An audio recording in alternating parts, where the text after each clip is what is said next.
They laughed at her cheap dress. The moment she walked into the room, whispers began circling like cold winds through a broken window. Her shoes, scuffed and worn. Her hair, pulled back into a plain knot. And her dress, faded from too many washes. The kind of fabric that gave away its price before she even opened her mouth. Some people chuckled quietly. Others didn't bother hiding their smirks. To them, she was invisible, except as a joke. But she felt every glance, every sneer, every cruel whisper. Her name was Emily. And on that day, she wasn't walking into an ordinary room. She was walking into a company that would shape the rest of her life. Emily had grown up in a tiny town, the kind of place where dreams felt too big to survive.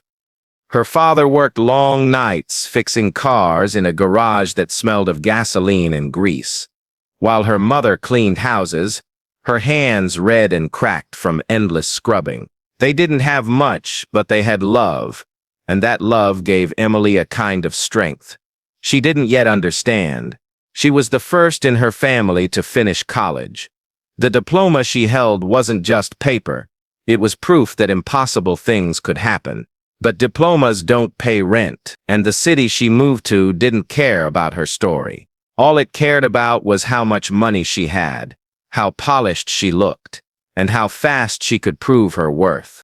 So on her very first day at her new job, Emily wore the only dress she could afford. Cheap fabric, faded blue. She'd ironed it carefully the night before. But even pressed flat, it still looked tired. She knew it. She felt it, and when she walked through the doors of the massive glass building where she'd been hired as an assistant, she heard the laughter. Some coworkers whispered as she passed by, while others stared at her shoes like they were a crime. But Emily held her head high. At least, she tried to. She told herself not to cry, not to flinch, not to let them win. Still, when she sat at her tiny desk near the corner, she couldn't stop her hands from shaking. The company she had joined was powerful, one of the biggest firms in the city. Everyone here seemed polished, wealthy, untouchable, and she was just Emily, the poor girl from nowhere, wearing a dress that had seen better days. That first week was brutal. People asked if her clothes were second-hand. Some joked about thrift stores. Even the receptionist, who was supposed to be friendly to everyone, gave her a look that sliced right through her confidence. Emily came home every night, lay down on her small mattress in her small apartment, and stared at the ceiling. Was she really meant for this place? Did she even belong? But here's the thing about Emily. She had spent her whole life being underestimated. She had spent years walking into rooms where no one believed in her. And each time she found a way to push forward. She reminded herself of her parents. Her father bent over a car engine until his back ached. Her mother carrying heavy buckets of water with blistered hands. If they could endure, then so could she. So Emily worked. She worked harder than anyone else. While others were gossiping in the break room, she was learning. While others went home early, she stayed late studying reports, reading books, teaching herself things she wasn't supposed to know yet. She made mistakes, yes, but she owned them, learned from them, and never repeated them. Slowly, painfully, she began to see things no one else saw, patterns in the data, flaws in the strategies, opportunities hidden in plain sight. Still, no one took her seriously. She was just the assistant with the cheap dress. When she spoke in meetings, people interrupted her. When she shared ideas, they brushed her off. But Emily kept going. Because deep down, she knew the truth. Respect isn't given. It's earned. Months turned into a year, and though she was invisible to most, one person began to notice. The CEO himself, Mr. Harrison, a man with sharp eyes and a reputation for never missing anything. He saw the way Emily stayed late. He saw the reports she quietly fixed before anyone else even caught the mistakes. He saw her potential, even when the rest of the company laughed. One day he called her into his office. Emily thought she was in trouble. Her hands trembled as she sat across from him, staring at the expensive suit he wore, the golden pen on his desk. But instead of scolding her, he asked, "Where did you learn to work like this?" Emily froze. No one had ever asked her that. She thought of her parents, their sacrifices, the nights she studied under a dim lamp, the mornings she skipped breakfast to save bus fare. She thought of all the times she'd been told she wasn't good enough, all the times she proved them wrong, and finally, she whispered, I don't know how to give up." The CEO nodded slowly. For the first time, someone in that building saw Emily not as a joke, but as a force. He began to give her opportunities, small ones at first, then bigger. Each time she delivered. Each time she proved herself again and again. But success doesn't erase cruelty. Even as she climbed higher, the laughter followed her. At company parties, she still wore modest clothes, while others sparkled in designer dresses. When she bought her first used car, people snickered. When she packed homemade lunches, they teased, yet Emily never snapped back. She never wasted her energy on them. She poured everything into her work. And then came the day everything changed. A massive project, the kind that could make or break the entire company, was falling apart. The managers were panicking. The deadlines were collapsing. Millions of dollars were on the line. And when no one else could figure out how to fix it, Emily stepped forward. She had spent weeks quietly analyzing the project, seeing problems before they exploded. She had solutions ready, mapped out in her notebook. At first, they laughed again. "What does the assistant know?" they said. "She can't possibly understand this." But the CEO silenced them. "Let her speak," he commanded. And Emily spoke. Her voice shook at first, but then it grew stronger. She explained the problems, one by one, with clarity no one else had shown. She laid out a plan, step by step, bold but practical, risky but possible. When she finished, the room was silent. For the first time, no one laughed. The CEO smiled. "Do it," he said simply. And Emily did. She led the team through the chaos, guiding them with the same determination that had carried her through every hard day of her life. And when the project succeeded, when it saved the company millions, everything changed. But change doesn't always come gently. Sometimes it comes with storms, because not everyone was happy to see Emily rise. That night, as she walked home alone, tired but proud, she felt the weight of what was coming.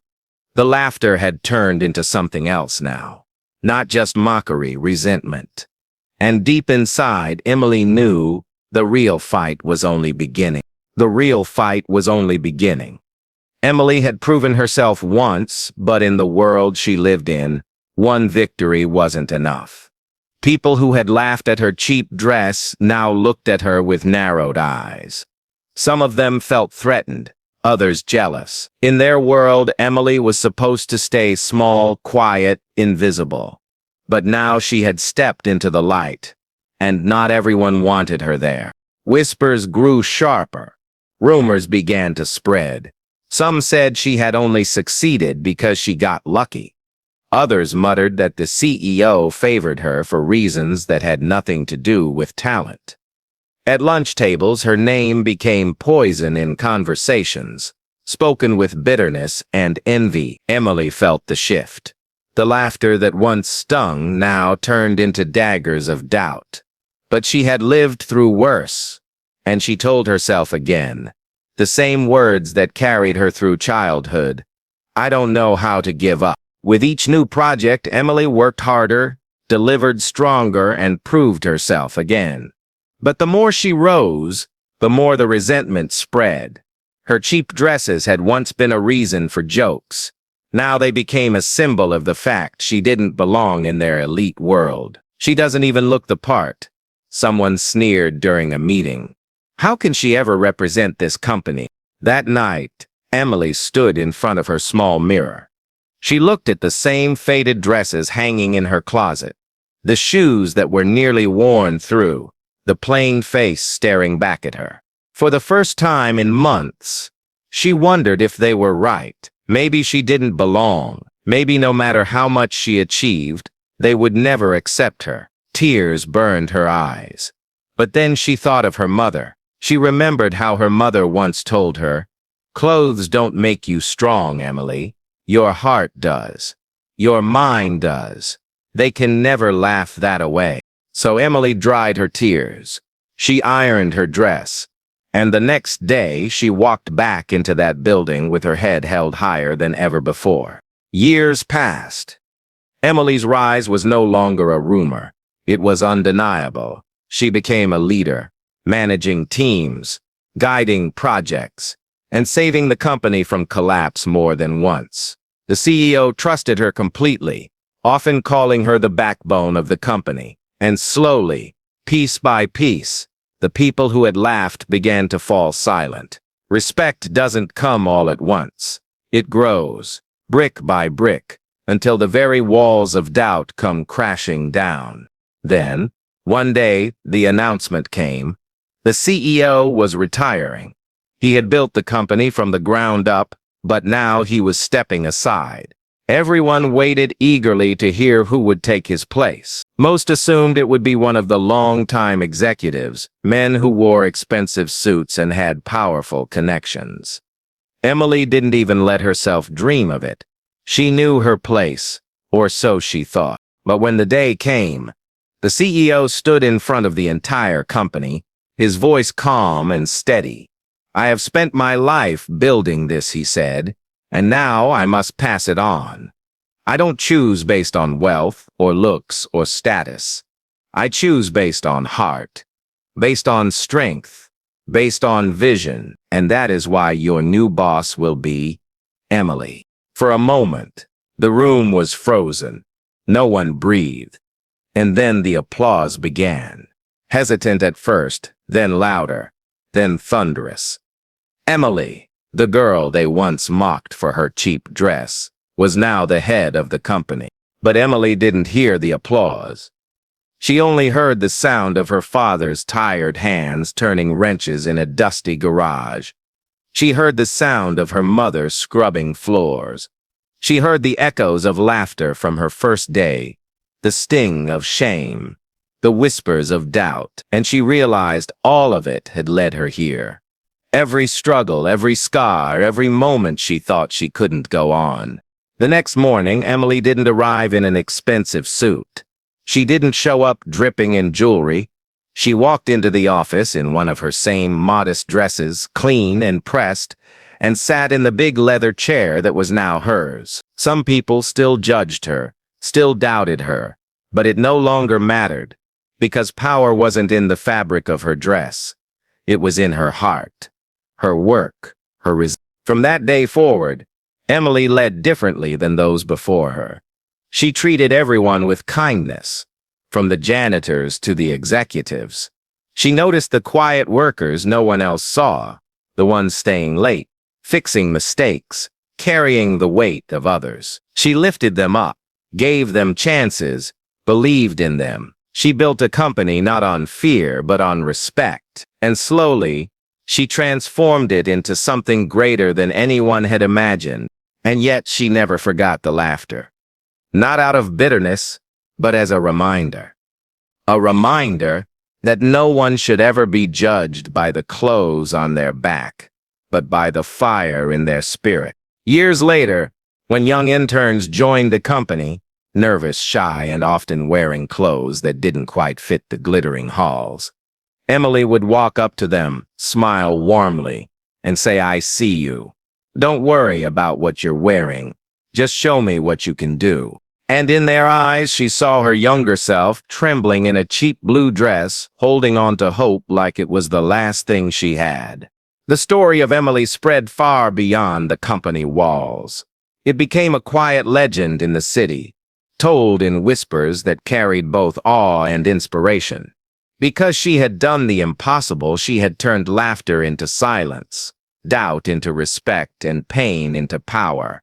And though Emily never sought revenge, her greatest victory was this: those who had laughed at her cheap dress now worked under her leadership. They were reminded, every day, that the girl they once mocked had become the boss of them all. But Emily carried no hatred. She only carried gratitude for the journey, for the pain, for the fire that had shaped her. Because in the end, her story was never about a dress. It was about the truth that clothes may fade, but strength endures. Money may come and go, but character lasts. And when the world laughs at you, sometimes the best answer is not to fight back with words, but to rise so high that laughter can no longer reach you. And that's how Emily, the girl who walked into a company with nothing but a cheap dress and unshakable determination, became a leader, an inspiration, and a reminder to us all that greatness is not worn, it is lived.